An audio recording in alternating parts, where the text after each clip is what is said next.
Hello, I'm Deb from the Leesburg Public Library, and today's session is a voter information session presented by Gail Formanak of the League of Women Voters. And her session is going to be on the proposed Florida constitutional amendments and also vote411.org. Today's session is being recorded and it will be available to share. If you believe that you should send it out to other people, it'll be easy to do that. Everybody who's registered here will get the link tomorrow. And the link will also be available on our YouTube channel, as well as Facebook, and on our weekly email Constant Contact that comes out on Saturdays. So those of you who have registered, I wanted to show you something. These are gold. These came out, these are newspaper, really nice editions of the amendments that show all of the amendments, what they mean, what the pros and cons are, and which organizations support and which organizations oppose. So the reason why I feel like these are gold is because we ran out of these in about 3 days when we got them in. We had hundreds of them. And there's no more available. So we saved aside, Gail brought in copies that are the only ones available. I think there's about 20 here, just for people who are on this session today. I'm going to keep them in my office. The code is, if you come into the library and you say, Deb has an amendments newspaper for me, you will get one, okay? Just remember that. And we also have a nice bookmark for you as well. So thank you for joining. And at this point, I'm going to turn it over for Gail. Thank you so much for coming today, Gail. We have had your presentations in the past. In fact, you did this about 2 years ago on the Florida constitutional amendments changes then. I learned so much, and I'm grateful that the organization, League of Women Voters, does what you do. I believe that we are well more informed voters because of you. So thank you. And I'll turn it over to you. Well, thank you. I'm delighted to be here. I am the co-president of the League of Women Voters of the Villages Tri-County area, which includes Lake County, Sumter County, and Marion County. So we do cover the races that are local to those of you in the Leesburg area.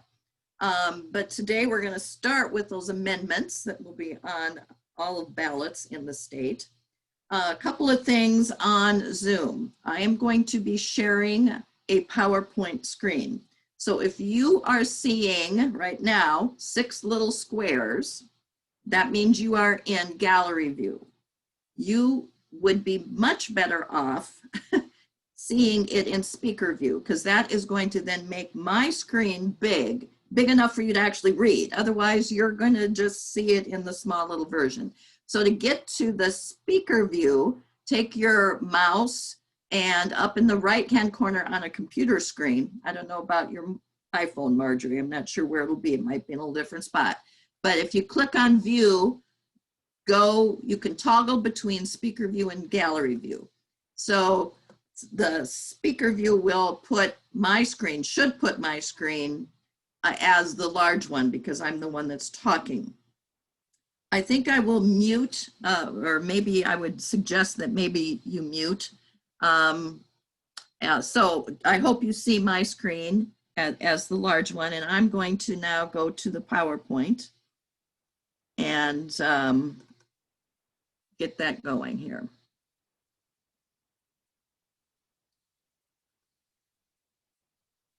So just a little bit about me. I am a retired school librarian and also a school administrator, and have been a league member for about a dozen years. And this is work that I enjoy doing. So we're today again going to talk to you about the constitutional amendments and what you need to know. A little bit about the league. We are nonpartisan. We started exactly 100 years ago. We're celebrating our centennial year. When women got the right to vote, the league was started in order to help educate the new voters. We did begin to accept men into our organization in 1972. and there are 29 local leagues in Florida alone. We do educate the public, but we also do some advocacy. Today we're doing the education, we're not advocating, but we do some advocating on policy issues after careful study and consensus by members. So that's what the league's about. So on this year's ballot, unlike 2 years ago where we had the every 20-year Constitutional Revision Commission, huge number of initiatives to decide. We only have 6 this year, which makes it a little easier, and they're all single issues, which makes it easier too. There are 2 ways that you can get on the ballot. Citizen initiative, where the groups go out and actually get signatures on petitions. There are 4 of those on this year's ballot. And then the Florida legislature also have 2. They will require 60% of the vote in order to pass. So that First Amendment, this one just is a semantics change. Currently, the reading of our Constitution says every citizen who's at least blah, blah, blah, 18 and a resident can vote. It will replace that word every with only a citizen. Arizona and North Dakota recently passed similar initiatives.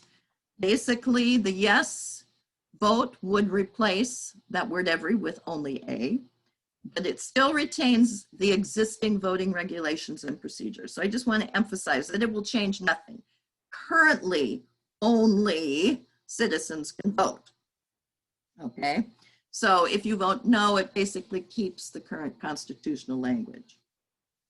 So supporters say, you can see this one group, the Florida Citizens Voters, say that they want to ensure that elections are preserved for committed citizens of the United States, and that non-citizens are prevented from voting now and in the future.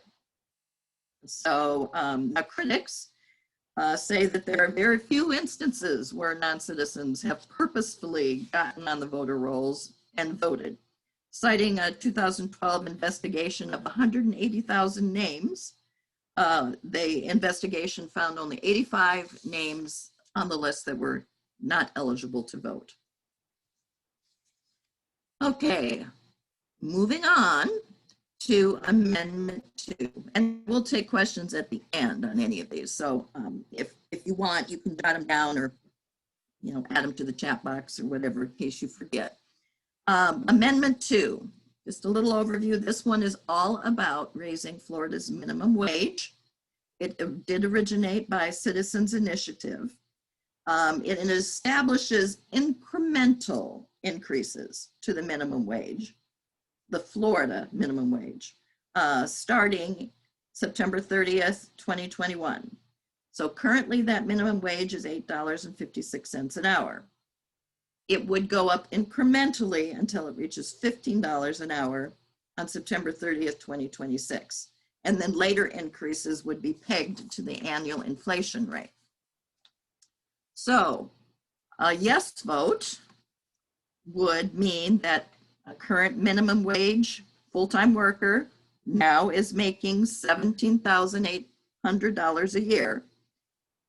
If this were passed, that full-time worker would in 2026 make $31,200 a year.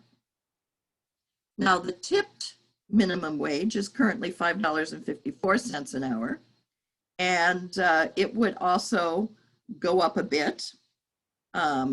So the tipped workers' hourly wage will increase in step with the other. It won't be, it won't take it to that same wage, but it will definitely go up incrementally in step with the other one.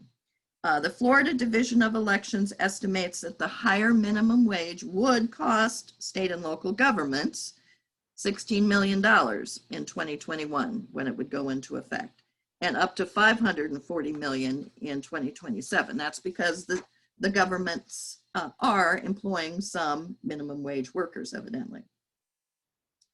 Okay, you can see basically, if you vote no, it keeps everything the same, of course. The supporting organizations and the supporters say that the current minimum wage is not enough to live on. Today's low-wage workers earn less per hour than their counterparts did 50 years ago, despite economic growth. This raises the income above the poverty level, because currently you could be working full-time and still be at the poverty level. Minimum wage workers tend to be 25 and younger, female, and people of color. So it helps reduce race and gender income inequality. And it could potentially increase economic activity by increasing household spending. So obviously, if you put more money in the pockets of these minimum wage workers, they're going to go out and spend it. And so that could help increase, the economy, local economy. Some say that this minimum wage increase would have little detrimental effect on job growth because there would be a higher demand for goods and services generated by those higher wages. However, of course, the opponents say that increasing the minimum wage will lead to general consumer price hikes. So obviously, if a Burger King worker is going to get a raise from the minimum wage, they're going to probably have to sell those burgers for just a little bit more. Some also fear it will result in job cuts, job losses, or reduction of work hours because small businesses can't afford to pay those increases. So, and of course, we do know that it would maintain some low paying positions for teenagers and young adults just joining the labor force. So you can see the supporting and opposing organizations. Amendment 3. This was also a citizen initiative. Basically, it is proposing an open primary. Currently, Florida has a closed primary. And then voters registered no party affiliation, NPA. Some people call that independent, but there is an independent party, so that's not really accurate. But people who haven't declared that they are a member of a party, like Republican, Democrat, or independent, can't vote in partisan races. Only voters can vote on candidates within their own parties. Now, this amendment only affects 6 primary races. Those races are for the governor, Florida House, Florida Senate, and the 3 elected cabinet positions, which are Attorney General, Chief Financial Officer, and the Commissioner of Agriculture. It would open that to all voters. So it wouldn't affect our votes for president. It wouldn't affect our votes for U.S. House of Representatives. It would not affect the primary for the U.S. Senate. It's only for those specified state races. What it would do would be to identify the 2 candidates with the most votes. And they would be the ones that run in the general election, regardless of party. And the 2 winners could end up being from the same party. So they sometimes call this a jungle or a blanket primary. So the candidates do not have to show their party affiliation in the primary. So you could go into the primary ballot and you'll have all of the slate of candidates. You wouldn't know necessarily if they are Republican or Democrat when you vote. Now, there would be no primary if only 2 candidates qualified, because they would both automatically advance to the general election. Currently, if there are only 2 candidates and both are from the same party, the winner in the primary wins the office. The race does not appear in the general in that case. So sometimes what happens is the race is open to all voters. If there are only Republican candidates in the primary, it makes them open this race to everybody because they know that there will be no opposition in the general election. So a yes vote means that even voters registered as NPA, no party affiliation, can vote in the primary. Actually, there's way more of those than you would ever believe. About 25% of Florida voters are not registered with a party affiliation. It also, today, some candidates wait until the general to run, and they put themselves in as write-ins or whatnot. And that would mean, a yes would mean that now all will be required to compete in the primary to get on the general election ballot. They can't just bypass the primary. Since partisan races at the federal and local levels are not included in the amendment, there will still be multiple ballots. In other words, you're still going to get a Democrat or a Republican ballot in a primary if it is a local race or a federal race. Okay, so hopefully that is clear. This is very narrow and it's only state races. So a no vote means we'll just keep everything, of course, the same. Closed primary. If you choose not to affiliate with a party, you are still out of an opportunity to have a voice in the primary. Okay. So here are the supporting organizations and the opposing. Supporters say that you should be allowing those 3.4 million NPA voters to vote. A lot of those people are millennials and younger, and they are certainly underrepresented in our closed primary situation. It would increase voter participation, and then no race would be determined in the primary where fewer people vote. It would potentially produce more competitive state races, and it can discourage candidates from catering to the base of their parties. So you might end up, because they have to appeal not just to Republican voters or Democratic voters, they have to appeal to both sides. You might end up with people who are not as far left or as far right, more middle of the road. The current system maintains two-party control over state government, and these closed primaries can lead to hyperpartisanship. Now, the opponents say that not requiring party affiliation of a candidate on a ballot could lead to voter confusion. Some people don't want to do their work. They don't want to go to our voters guide. They just want to go in and say, oh, I'll vote for all of the Republicans or I'll vote for all the Democrats. Well, this would, of course, put a stop to that because they're not going to know without doing some research. Currently, defined legislative districts could lead to voter suppression of voters or candidates from minority communities and potentially lead to fewer minorities elected.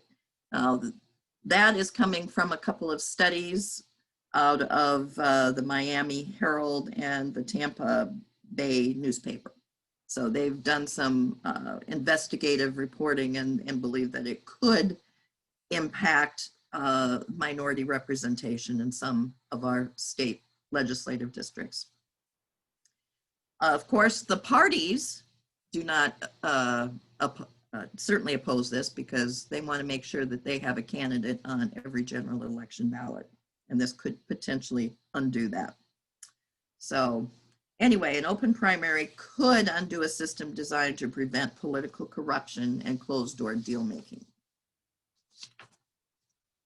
So, moving on to Amendment 4. This is about the voter approval of constitutional amendments. This is a citizen initiative again.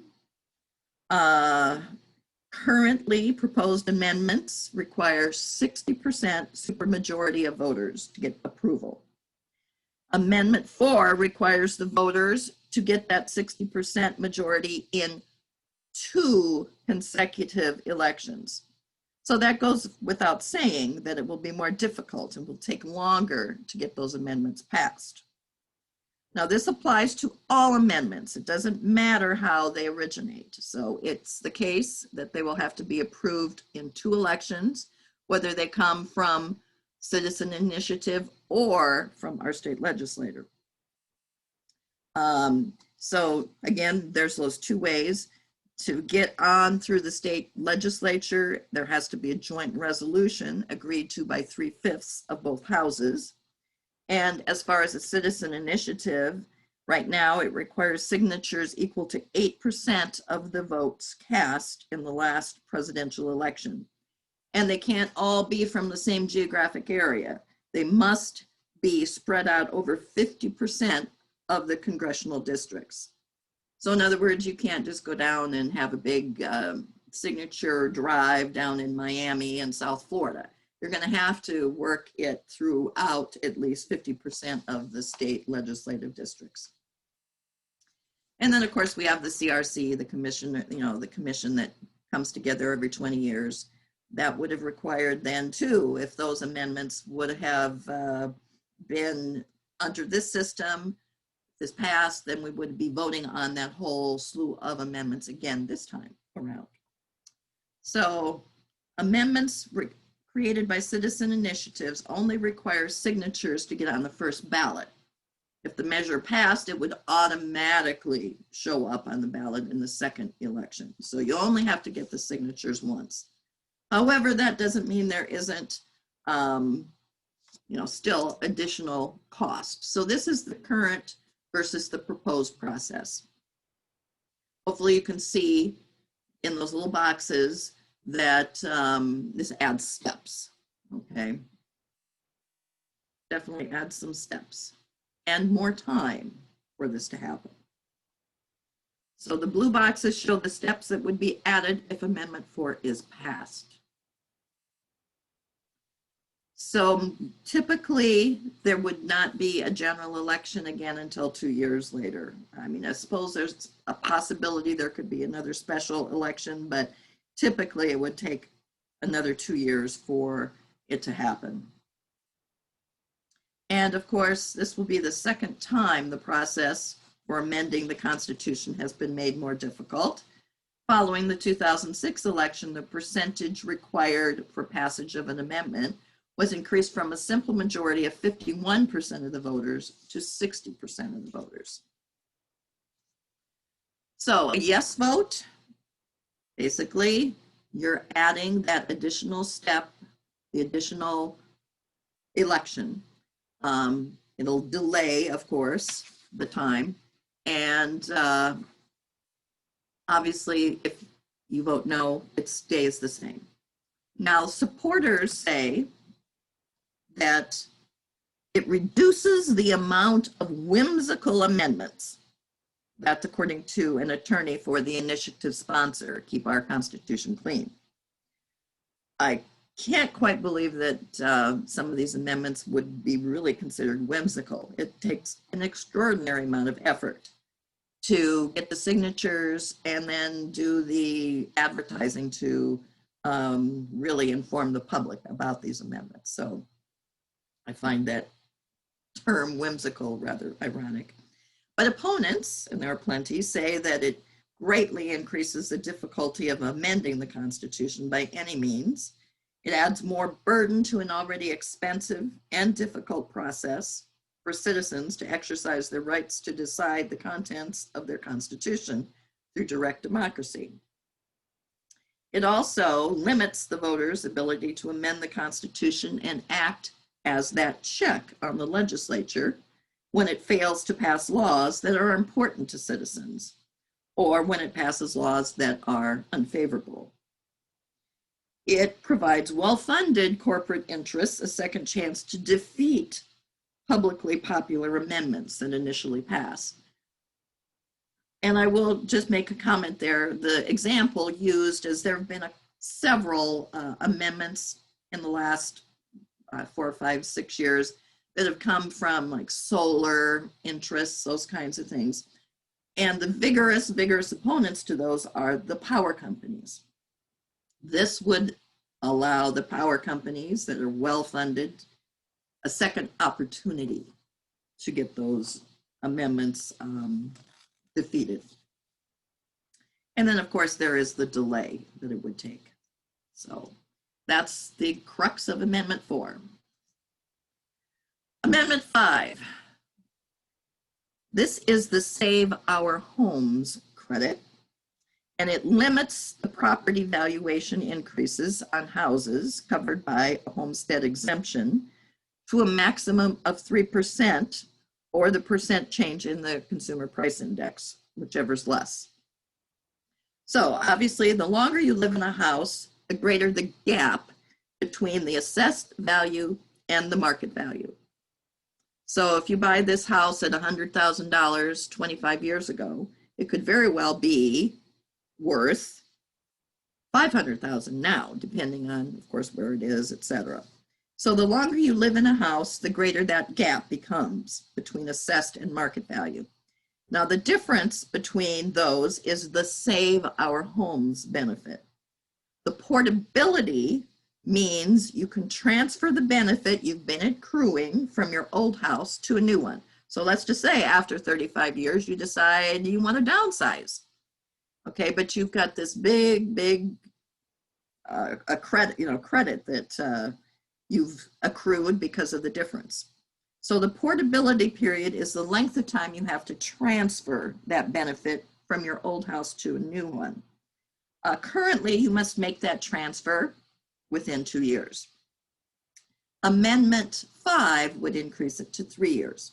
Now, 2 years sounds like a long time, but it's not 2 years from when you sell your house. Instead, it's 2 years from January 1 of the year you sell your house. So for instance, this is 2020. I decide to put my house on the market in November, and it sells on December 25th or 26th or whatever. Okay, so basically I have only until December 31st of 2022.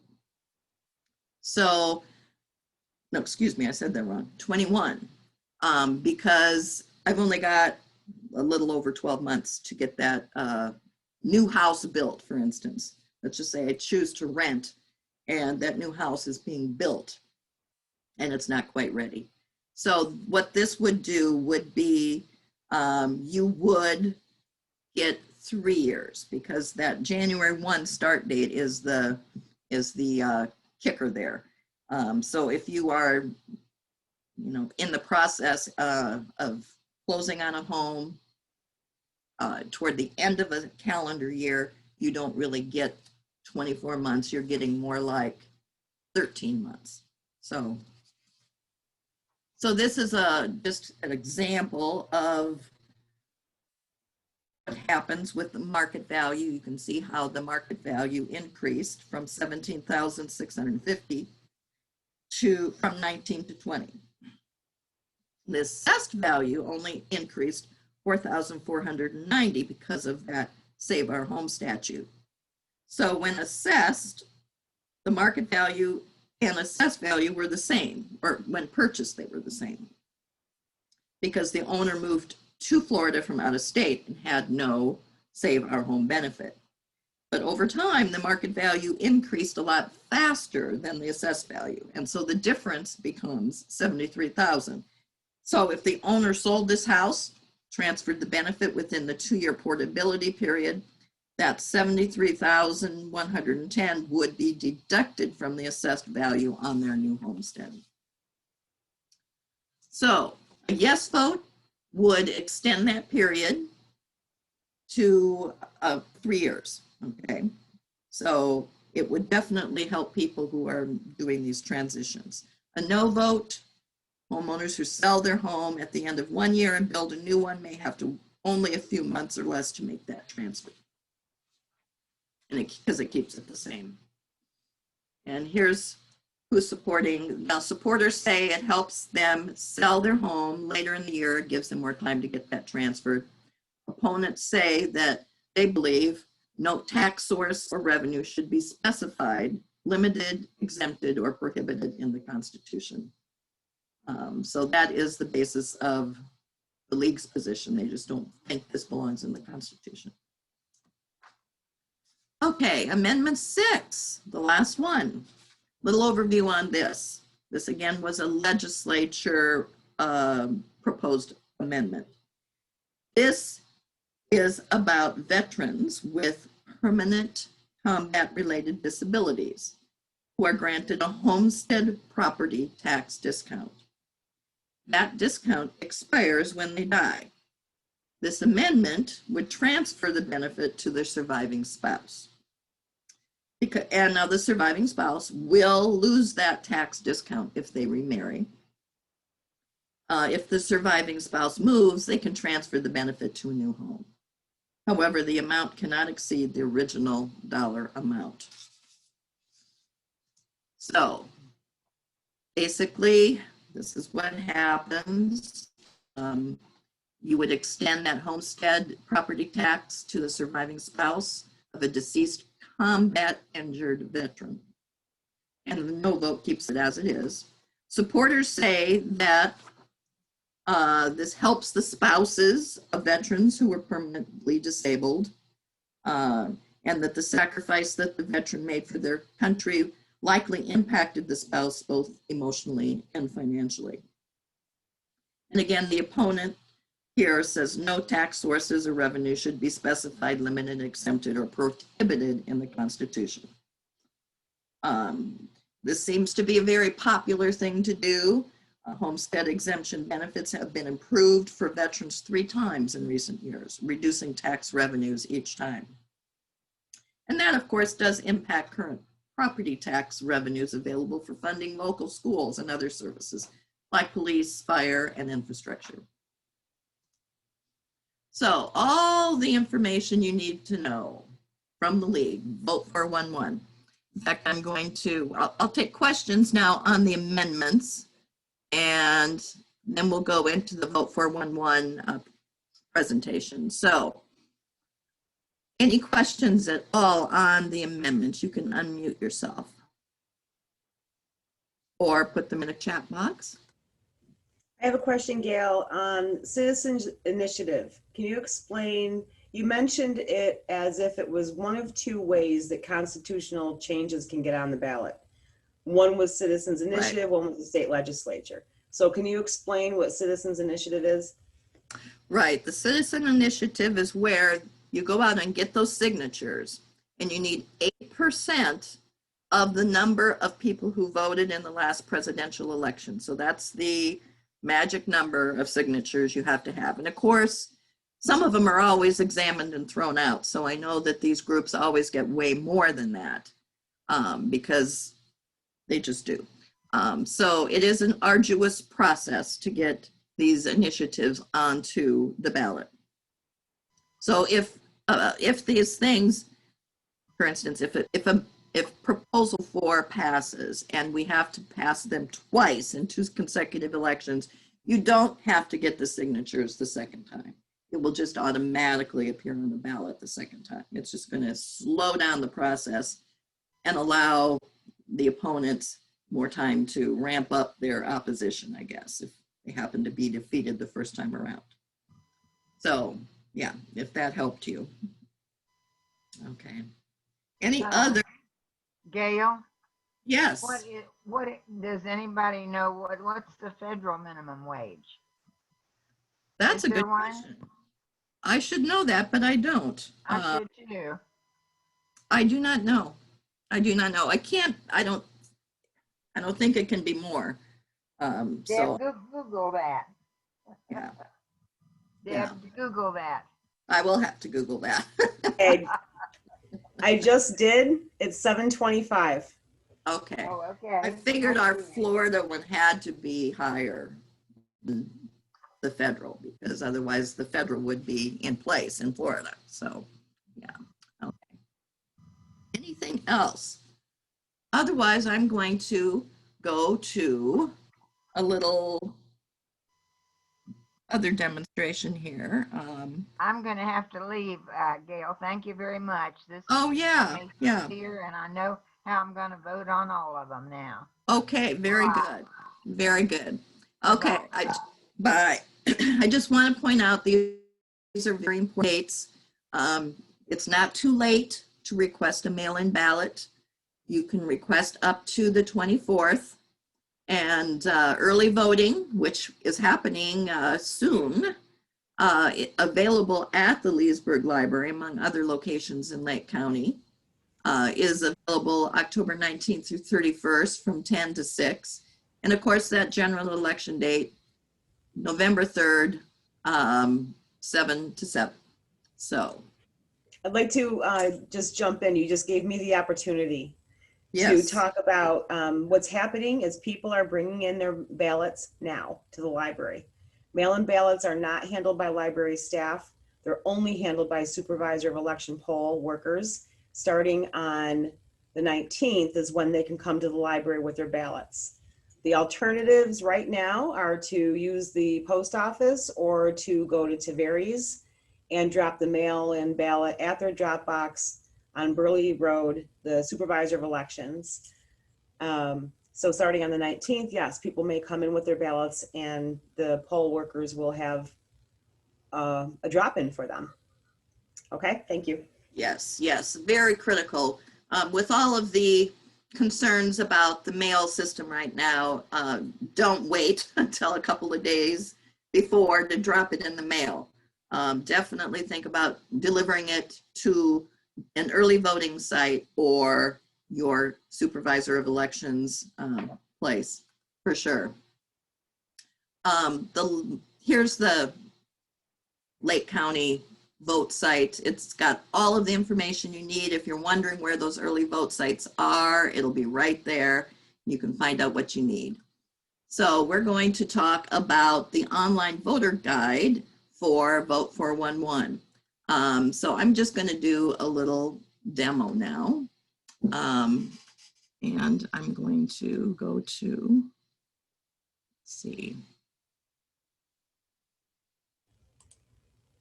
Don't forget to share your screen. Yes, so I gotta, okay, share, here we go. Okay, I'm gonna start with Vote 411. Get there. Okay.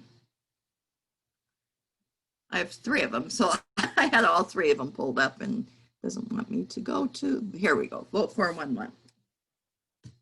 So the strength of the league's voter guide is the fact that it covers all of these local races. You probably all have all the information you need to decide about who you're going to vote for president. Okay. But who are these people running for the Lake County Hospital Board or the Lake Commissioners, Lake County Commissioners? So what you need to do is go what's on your ballot, type in an address, and I have an address here in Leesburg. Yeah.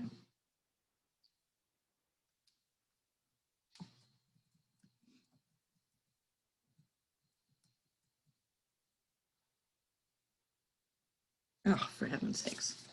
I forgot to write down the zip code on this.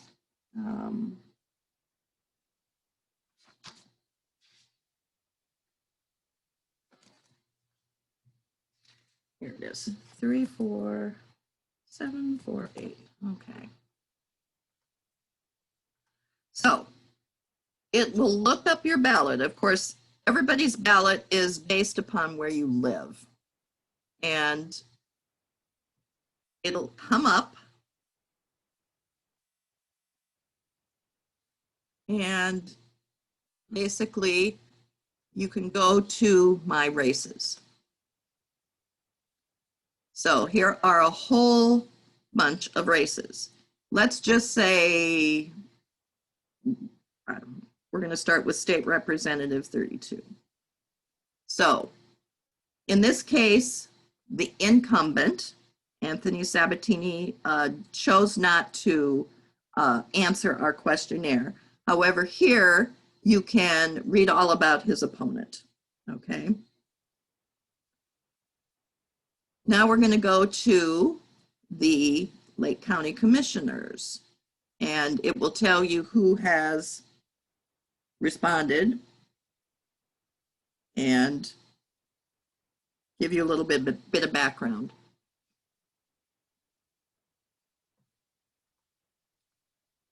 Okay.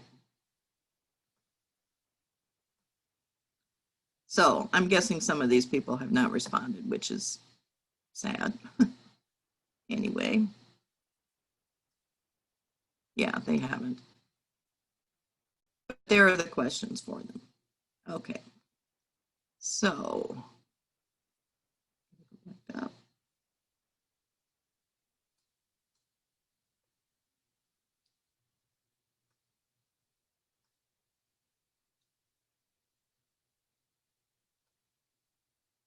Okay, here you've got a race where you can see that one person has responded, and you can find out a little bit about them and what they think on the issues. That's the Water Authority.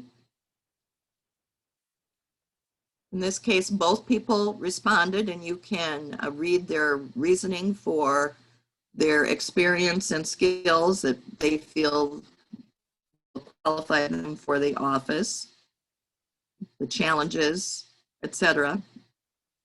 So a lot of these people on local races, they have very limited funds to get their information out to voters. So that's the strength of the league's website, is that those who choose to respond can get their information out to voters. So you might not know who any of these people are otherwise. And again, it's all voluntary. So it's both of these candidates for school board did respond. And you can also, some of them give their own websites, so you can get right to where their candidate information is if you want to do that. The supervisor of election, sometimes you can get to their finances and you can see who's given them money. That can be important too. And then we get into the amendments. So you can get to the amendment information also on Vote 411.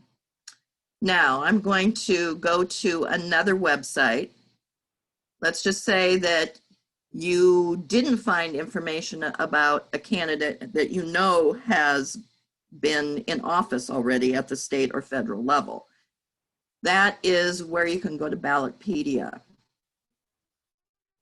Ballotpedia tracks those people in office. These are, again, state and federal offices only, but you can put in, very similarly, the address that you are looking for, and then you can look up a candidate's voting record. So I'm going to put in that same address.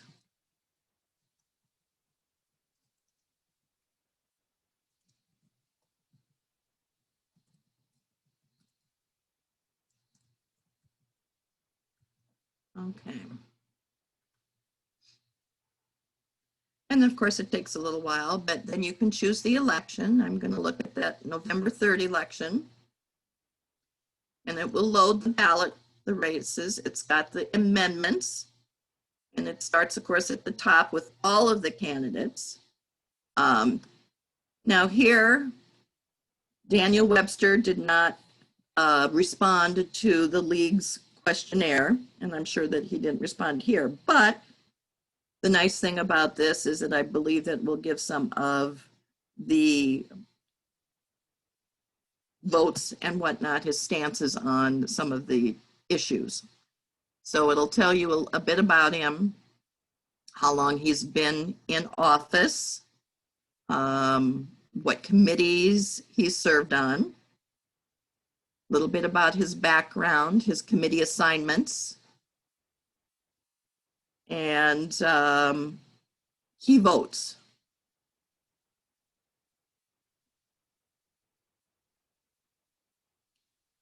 So that can be helpful. Another one that you can go to is votesmart.org, and you can basically get the same thing. Here you actually enter a politician's name, or you can enter your address. But I would only go here if, again, you're not going to get a local candidate here. Neither Ballotpedia nor VoteSmart will have a local candidate. However, you can get to the voter's record. So let's just say, I'm trying to click on this. I've got way too many things open here. It's kind of locking up on me. And it's not responding. But I'm going to type in again.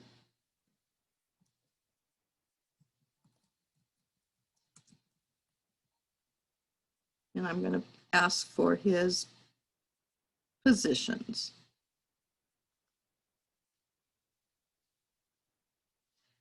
We frequently find that the incumbents choose not to respond to our questionnaire for whatever reason.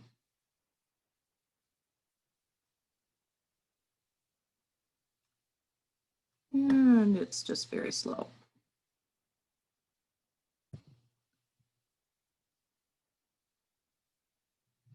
But they do track their issues, positions, voting records, public statements to help you get a feel for who you're voting for. And it is, okay.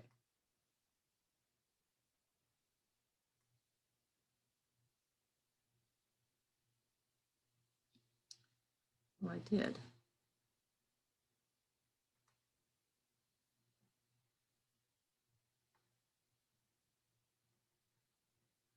Okay, he did not fill out the, okay, we'll try the votes. Anyway, this is kind of slow. I had this all working pretty well yesterday. No thanks. Okay, so here's some key votes that Anthony Sabatini did. He authorized compensation for college athletes. He voted yes on expanding the list of medical conditions that pharmacists may treat. Fireworks on New Year's Eve. He wanted to increase the threshold signature for initiative positions.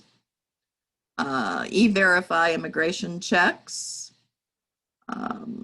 So anyway, you can go down. He co-sponsored an expansion of practice for nurse practitioners without doctor supervision.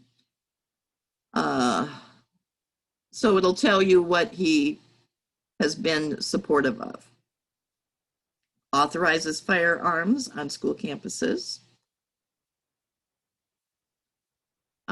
Anyway, multiple pages of the votes that he's had. So that can be helpful again when you're not finding information from the candidate to surveys. You can go to the record of an incumbent and get information. So I'll just stop at that. Those are 3 excellent voter resources. I should mention, I failed to, that some people question the judges. How do you know about a judge? If you go to Vote 411, it will give you a link to the Bar Association poll. And to me, that's a really excellent resource. That's where the attorneys that work with these judges are asked to rate them as to their fairness, etc. And I find that that can be very helpful. To me, if an attorney or if a judge doesn't have a good rating from, to me, 75% of the attorneys that he's worked with, you might question his ability and vote against retaining him. So anyway, that is what I have for you. What can I answer question-wise?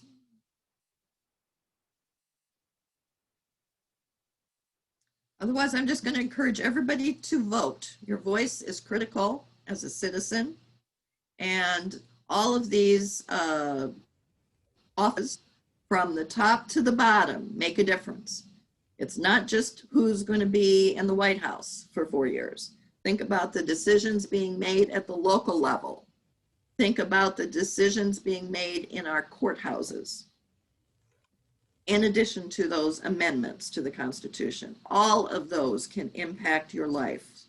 And so I would encourage you to research every single thing that is appearing on your ballot and be an informed voter. So again, I highly encourage you to go to Vote 411 votesmart.org, that's the league's website, and research the issues. Use those other two, Vote Smart, and in fact, I'll put them over here. Votesmart.org and Ballotpedia.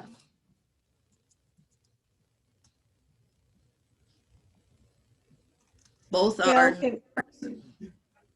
are, on those organizations, can you tell us if they are partisan in any way, or what allows you to recommend them? I guess is my question, really.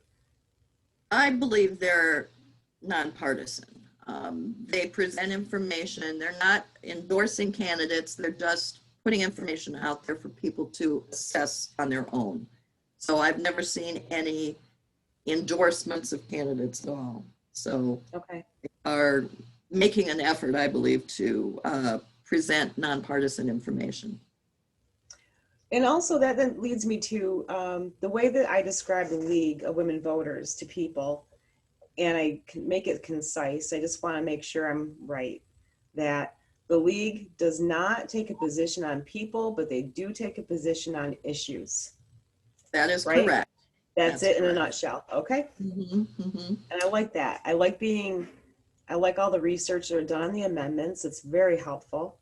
And then you show the incumbent, well, all of the people who are on the ballot in a nonpartisan way. So you don't take positions there at all. Right, not at all. Excellent. And so we print whatever they send us if they send us something. So we don't edit it. It's if they can't spell, you know they can't spell because basically they're typing it right into the response that goes into the system. So we do no editing at all. Yeah. Great. Does anybody else have any questions? Well, thank you. All And make right. sure you vote. Go vote. Thank you so much, Gail. We really appreciated this. You're Thank very you. welcome. Very well done. Thank you. Thank you, Art. All right. Bye-bye now.